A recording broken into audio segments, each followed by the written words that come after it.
Welcome to Love Lies Chronicles. She looked me in the eye across the table and declared, with a tone so calm it was nearly insulting, "I don't regret a thing." The words didn't sting. Not the way she probably hoped. No, they just confirmed what I already knew. The woman sitting across from me wasn't my wife. Not anymore. Not in the ways that mattered. Maybe she still wore the wedding ring. Maybe her last name matched mine. But everything else, loyalty, respect, even basic decency, that was long gone. Replaced by this hardened version of her, the one now sipping Pinot Noir with perfectly steady hands, like this was just another Tuesday evening. I sipped my wine, too. Slowly. Not to calm my nerves. I didn't have any left, but to buy a second more to admire the symmetry of it all. She had no idea what tonight really was. She thought it was a last-ditch dinner. Some futile gesture from a desperate man trying to patch together a crumbling marriage. She probably expected tears.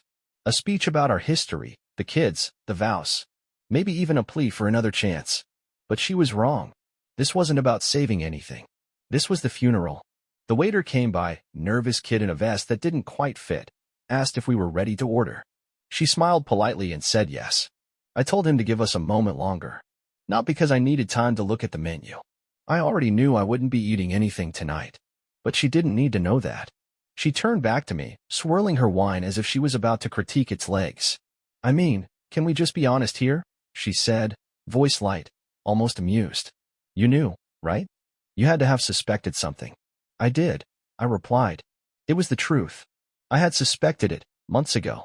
The late-night gym sessions that left her with makeup still intact. The new lingerie that never made an appearance in our bedroom. The subtle but sharp drop in physical affection, like kissing me might leave a taste she didn't want. Yeah, I suspected. I knew. I confirmed. She mistook my calm for denial. "I thought so," she said, a smirk tugging at the corner of her mouth.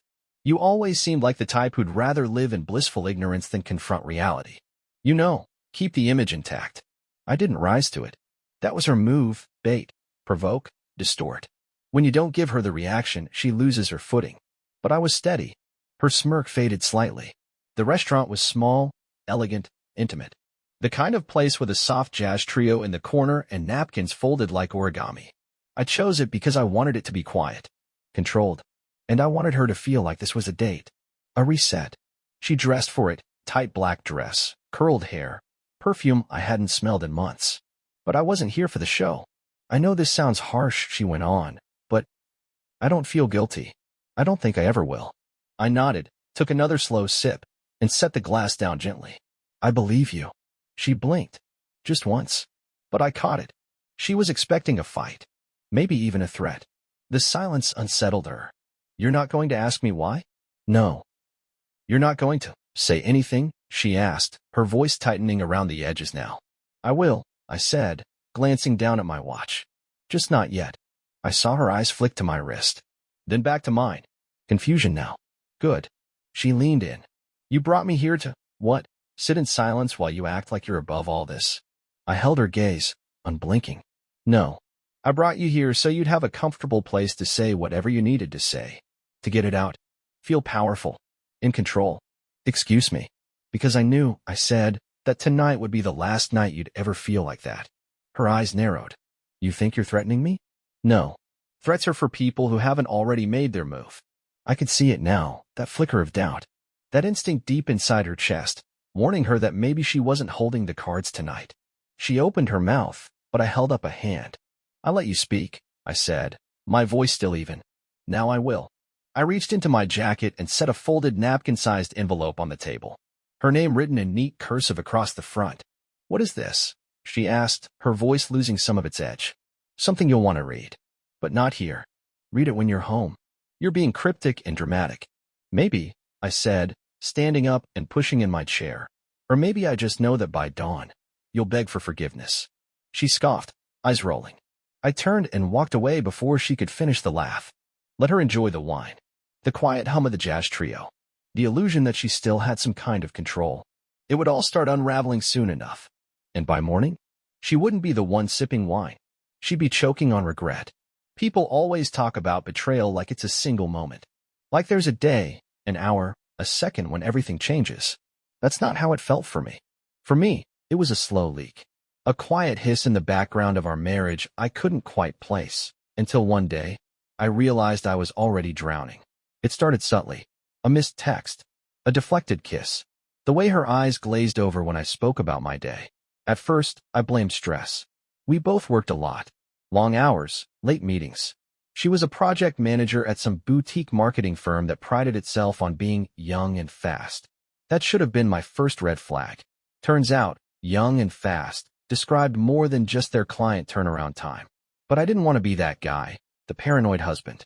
So I rationalized, defended her in my head, told myself every couple has dry spells, especially after 8 years. Then came the gym membership. She hadn't stepped foot in a gym since our honeymoon. Suddenly, she was going 4 times a week, usually around 8 p.m., always with a full face of makeup. I made one joke about it. One, and she bit my head off. Can't I want to take care of myself without you turning it into something ugly? Ugly. That word stuck with me. It was always the pattern with her. If I asked a question, it meant I didn't trust her. If I brought up a concern, I was controlling. If I expressed pain, I was insecure. She was a master at flipping the mirror, making me question myself while she disappeared further behind the curtain. But mirrors don't lie forever. It was a Sunday afternoon when the first crack split clean through. She left her phone face up on the counter while she was in the shower. Normally, I wouldn't have touched it. I'm not proud of what I did. But the moment the screen lit up and I saw the name Eric Speech Balloon with the message preview, asterisk asterisk, still thinking about last night face blowing a kiss, asterisk asterisk, something in me snapped. I didn't even open it. I didn't need to. She came out of the shower humming, wrapped in a towel, hair damp. Saw me standing there, staring at her phone. Her expression didn't change, not immediately. But when she saw my eyes, saw the way I looked at her, something in her froze. You went through my phone, she said. Not, that's not what you think. Not, I can explain. Not even, who's Eric? No. She went straight to the counterattack. I held up my hands. Didn't open anything. Just saw the message. You had no right. That's what she said. Not, I'm sorry. Not, let's talk. You had no right. I nodded. Okay. That was the moment I knew. Not just that she was cheating. I could have forgiven that, maybe. Not just that she lied. No. What gutted me wasn't the betrayal itself. It was the ease. The casualness of it all. Like breaking the vow meant less than breaking a dinner reservation. Like I was the problem, for noticing. The next few weeks were a blur. She tried to act normal. Asked what I wanted from the grocery store. Watched Netflix like everything was fine. But it wasn't. Something in me had already detached. I went to work. I smiled when I needed to. I played the part. But inside, I was setting traps. I installed a security cam in the living room. Said it was for package theft. She didn't ask questions. I backed up our shared drive, our messages, her emails. All quietly. All legally. I started paying closer attention to patterns. Her moods, her excuses, even her scent when she came home. You learn a lot when you stop reacting. When you start observing. I didn't confront her again. Because I wasn't looking for an apology. I was preparing for a reckoning. The final piece came from an unlikely source, her sister. Melanie. She called me one night, half drunk, voice tight with guilt. Said she couldn't watch the charade anymore. That she didn't agree with what her sister was doing, but blood was blood.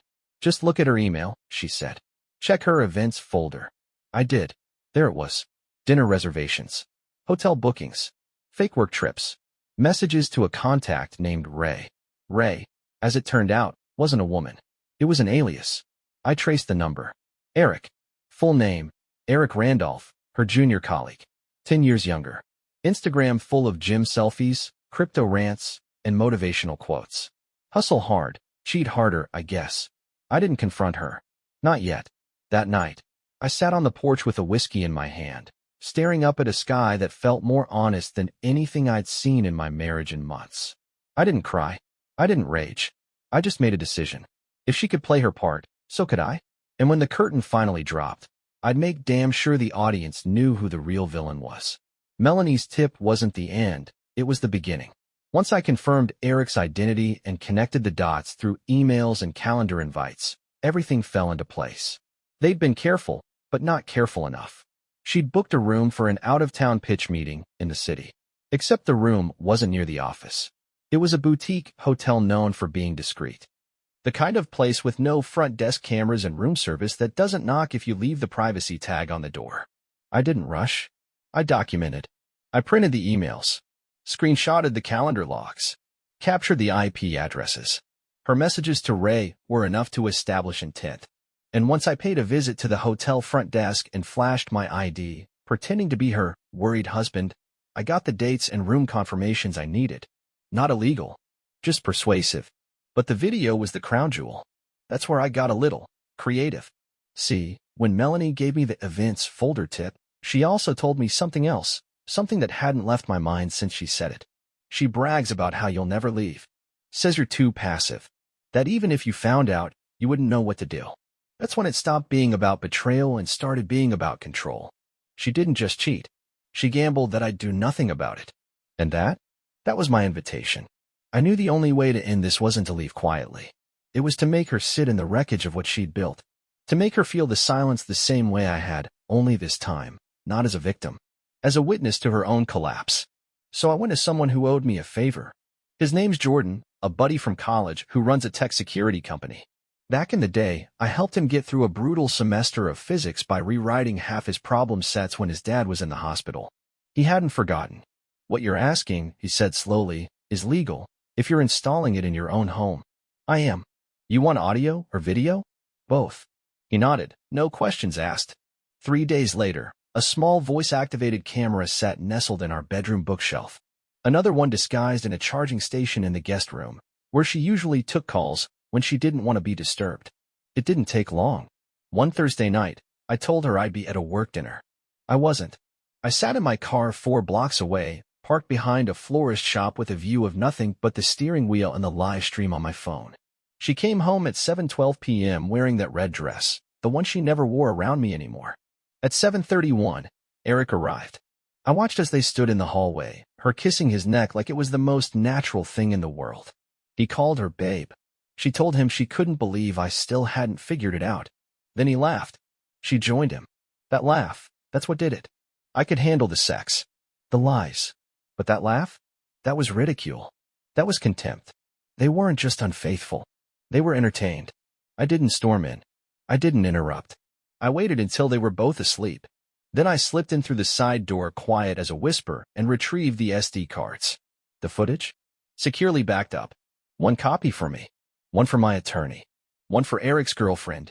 Yeah, turns out he had 1. She posted about him just last week. #futurehubby.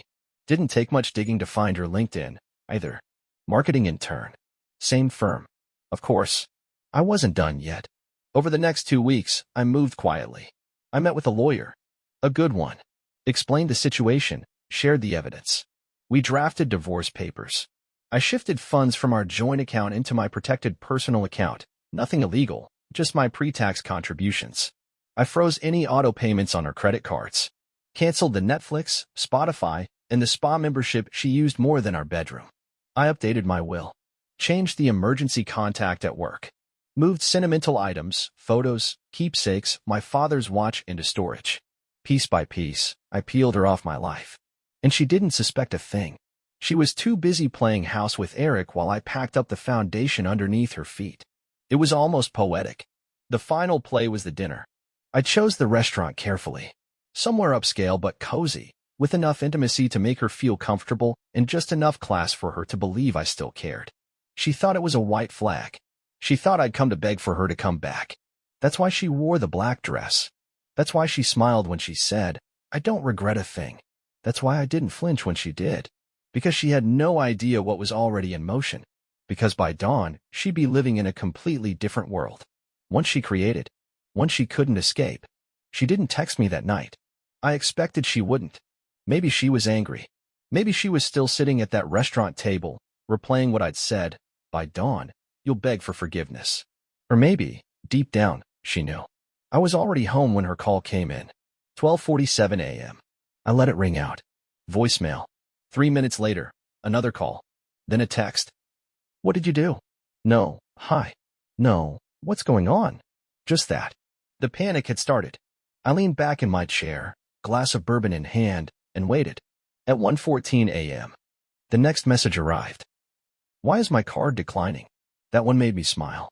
Then another, a little more frantic. My Uber account is locked. What the hell is going on? I didn't reply.